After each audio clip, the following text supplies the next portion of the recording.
Hey, Concierge members, Mrs. Kimball here. Thank you so much for joining us today. Thank you, of course, for being a member of the Kids Cook Real Food e-course, for being committed to teaching your kids to cook, and for stepping up to this concierge level, this special level where I get to have a little more interaction with you. Today, we're going to talk about the very important skill of measuring. Okay, so when we talk about measuring, I think first it's really important, especially for your bigger kids, that you explain that measuring very precisely, like we'll show today, no holes, no hills, no plow it flat, is super important for baking, right? Cakes, cookies, sometimes pancakes, muffins, bread, all that stuff. Very precise measuring is very important because a quarter cup of flour can make a really big difference in your result. A quarter teaspoon of something like baking powder or salt makes a really big difference in your result. And then when you're cooking, if you're sauteing or baking some stuff, you can just fudge it a lot, right? So it's really important for kids to know how to measure precisely, but it's also good for them to know when they can shift things a little bit and play with the amounts. So today we're gonna re-demonstrate those skills, and if anyone has any questions, just ask in the chat. I can see those come up. And I'm sitting in kind of a weird space here. The lighting's terrible for talking, but I wanted really good lighting coming in our slider here so that you could see what I'm doing here on the table. So I'm gonna spin around. Close your eyes if you get motion sickness. And just give me a second to get this kind of situated here. Okay, I think that'll be good. Like I said, holler in the chat if anything doesn't feel right. So again, in the videos, in the class, the first thing we have our littlest kids do is the important preschool skill of putting items in size order. So if you've got a child who's 5 or 6 or below, make sure you start by asking them, not you, to put their measuring spoons or their measuring cups in order from biggest to smallest or smallest to biggest, right? And oh, I just realized you can't see all of those. There they are. Smallest to biggest. I can do preschool skills. So then we teach them, of course, that this is the baby, the kid. We might call it big brother or big sister if your child is a big brother or big sister, the mom and the dad, or the mommy and the daddy. And even if your family is not a traditional family, kids pretty much know how that works. You can always rename them, of course, but our cards have to be this way. And then we always want to show the kids, you know, how to measure flat. I just realized I forgot a butter knife. I think it is really important to, well, first of all, it's important to always have your supplies, right? So that's on me. But I do think it's important to show kids how to measure flat. And a lot of adults, I've just got a bowl of sugar here. Not that I'm advocating using, you know, sugar to eat, but it's great for practice. A lot of adults use their finger, but the smaller you are, the more bendable your finger gets and the more it can really make like a dent, right? So with our kids, we want to always teach them like best practice first. And then as they get older, they can decide for themselves if they want to fudge things. So we always show the kids how to make the big hill first. No holes, no hills. I kind of have a hole here near the handle, so I might snowplow it backward a little bit first and then forward. You can talk with your kids about the shape of the knife, right? Which side do you want to use? Of course, you want to use the very flat side of the butter knife. If these weren't on a ring, I might take them off the ring if I was work with really little children. Then you could actually use the long part of another measuring spoon as that flat surface. But we just want a really flat surface. No holes, no hills is a phrase that kids use in the sandbox. They can use it at preschool in the sensory tub. And it's really easy to see. You know, if they do happen to get the tip of the knife in there, just ask them, well, what do you think? Are there holes or are there hills? And yeah, I think you can see that there's a hole there. It's almost too bright with the white sugar. So that's how we want to show our kids to really measure, you know, nice and flat. There may be at times where you can't scoop, right? You have to pour. If you have to pour out of your spice jar, I would highly recommend using a small spill bowl and then give the child a spoon, or well, no, they wouldn't have a spoon. Then the child, I mean, I'm using a spoon because I don't have a spice jar. They would be pouring and just have them pour too much and then flatten it. I used the tablespoon, so that didn't really work. Anyway, no holes, no hills. I kind of have a hole there. So again, you want to go for as close to perfection as you possibly can. We do the same thing when it comes to measuring cups. Now, this is going to be taller. Let's see how this works with my computer here. I think if I tip it like that, you'll still be able to see it. We'll see what we're kind of just figuring this out. This was much easier with a professional team. This is why when we filmed the classes, you know, kids don't want to see all this live jibber jabber. They just want to see the stuff. So that's why the classes are always professionally edited as short as we can get it. So same thing with the measuring cup. Always want to use that flat side of the butter knife and snow plow it flat. That was kind of funny because my knife almost caught too much because these oats are a little, they like stuck together. So I can snow plow it flat. This is a great practice for your little kids. You can put out a bowl of oats or rice, something that's not going to make a mess on their clothes, that's easy to sweep up, and just let them practice measuring. Make sure you have a butter knife there. Make sure you have different things. It's great too for little kids to see what it would be like. I mean, if maybe you don't want them to put the measuring cup into the serving bowl, so they can use another little cup or a scoop of some sort to measure in one into another, you know. Same thing here. A lot of adults will use the back of their hand to measure flat. I've even seen it in professional baking classes. I still maintain that it's important for little kids to do it as perfectly as possible. We want to set the bar as high as possible, and then as they know what they are doing, they can figure out where they want to cut corners and where they want to save time.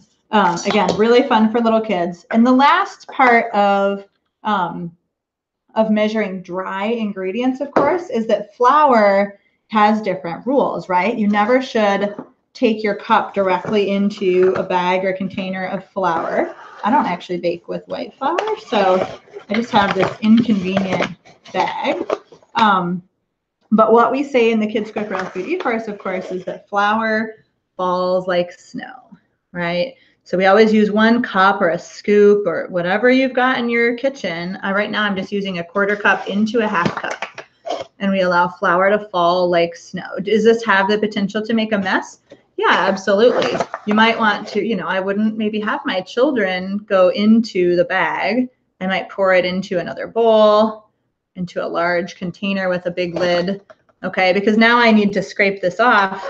I'm just going to do it back into the bag because I don't really want to make a mess. But again, if these are little kids, you might want an 9x13 pan or something underneath them, because you can't flatten this over your recipe. Then you're going to get too much. So I made sure that I made a hill that's too big. I fill in any of my holes by snow plowing it flat. Make sure you guys can still see that. And of course, this is all in the Foundations 101 videos. Ta-da! Perfectly flat.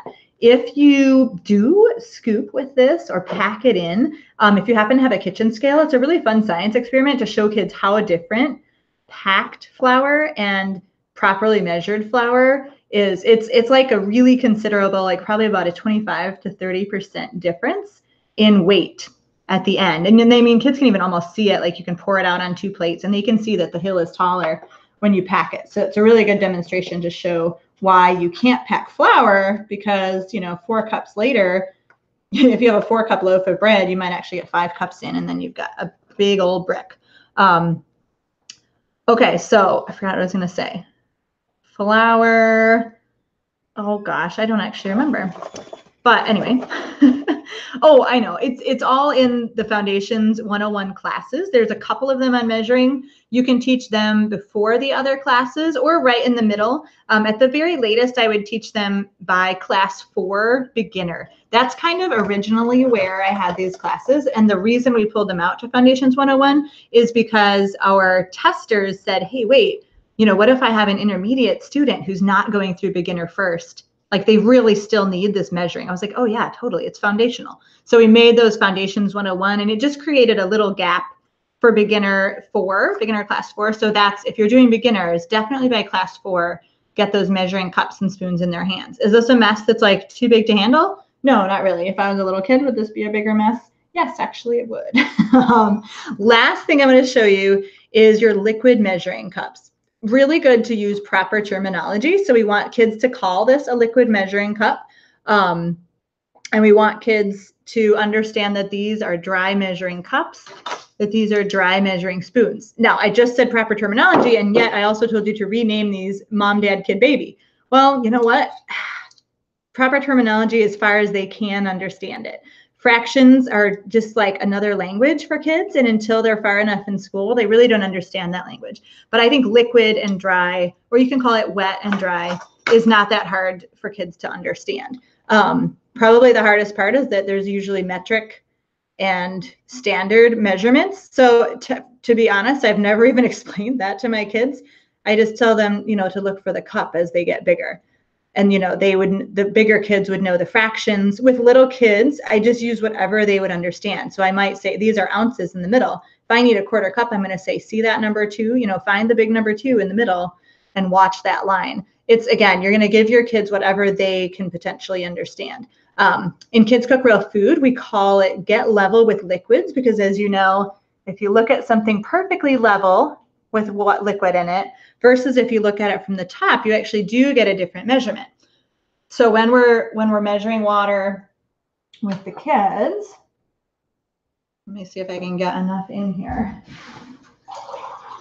When we're measuring water with the kids, so I'm going to get level with liquids, and this is great for little kids. And then of course I'm on the wrong side, but that's just for filming. We're going to watch that number 2, and they get to say stop. I always like to tell them, you're the boss. And they love that feeling, the little kids. Big kids, of course, they still need to get level with liquids, but nothing's quite as fun the bigger you get. So we just want to do that. And then, of course, you're pouring with your little kids. Use words like the spout, the handle, your crayon hand. That's my dominant hand. And then your other hand, your not crayon hand, is the guide hand. And so, again, that's another really cool like center or station you can set up for your little ones, where you've just got a couple liquid measuring cups or creamer pitchers, simple stuff. You don't have to buy anything, just whatever's in your house, and they can pour kind of back and forth. At first, I always insist that they move around so that they're always pouring with their dominant hand. Kids will have a tendency to just do this back and forth like they do in the bathtub. But at first, at least, until they get a little bored with it, try to make them always pour like properly with their dominant hand. Now, I'm a little flowery. I'm going to try to come back here and see if anybody has questions. I'm just going to turn around a little bit backlit. That's okay. Okay, so that was a quick review of our dry measuring spoons, dry measuring cups, and liquid measuring. All of our fun phrases, right? No holes, no hills. They can use that in the sandbox. Flour falls like snow. Regardless of what you're measuring dry, you snow plow it flat. My apologies to those of you in tropical regions who don't know what snow is. I forget, someone once told me a possible substitution for that. I don't know what it was though. Anyway, but just push it flat if you don't know what snow is, if your kids don't know. And then get level with liquids. Again, we use a lot of alliteration in our fun memory phrases. There's lots of really easy ways for kids to remember their proper techniques. When you do these things, you'll end up with fewer messes and more empowered kids who can really help you out without draining all of your energy. So it's really worth the time just to take that like half hour, maybe 2 half-hour segments of time, teach your kids well, a couple little practices, and then they'll be really independent at this fairly quickly, depending on their age and maturity, of course. But most kids are pretty independent at this fairly quickly, and that means they can immediately start to give you time back. Just a couple recommendations depending on the ages of your kids. If you have little kids, so our beginner level, like ages 2 through 5 or 6, it's awesome. I mean, measuring is such an awesome, empowering skill because they can use our little cards with the mom, dad, kid, baby faces on them and make taco seasoning, ranch dressing mix. What else is in there? Adobo seasoning for guacamole. And I think there's one more. I think it's spicy fish seasoning, which doesn't have to be so spicy. And you can put it on other things too, chicken, pork, beef, whatever. Vegetables, doesn't matter. They can make those themselves. It took my son when he was 4, it took him about 45 minutes sometimes to make a quadruple batch of taco seasoning, and there'd be a mess on the table that I'd have to scrape off, but it still didn't take any more of my time than it would, because I still had to gather the supplies regardless, right? And then I would have had to measure them out and clean up my own mess. So it actually does save me time, and it's something he can do completely on his own, which makes him feel so good. And then every single time we use taco seasoning, I would say, John, thank you for helping on this meal. And he'd be like, what? What do you mean? Well, buddy, you made the taco seasoning and we're eating it again right now. Aren't you glad that that one little job that you did to help our family is still helping our family tonight? And he's like beaming, you know? So first of all, so making the seasoning blends from the course is great for your little kids, but that's something that doesn't happen very often. I highly recommend with your little ones to give them opportunities to measure whenever you're cooking. So like, let's say you're making a slow cooker meal or a soup or whatever, there's always like a couple herbs and spices and salt and stuff that goes in there. Just set up your little one at the table with a spill bowl and a real bowl. So, and well, just note on the spill bowl, if you want to save those herbs and spices, you do need to make sure you hop over and pour them back each time. So better, hopefully they don't spill too much, but that's just kind of a juggling act depending on their age and experience. But they can help you measure spices, herbs, and seasonings for pretty much anything you're making, just while you are chopping the veggies or preparing the meat or whatever it is that goes into that meal.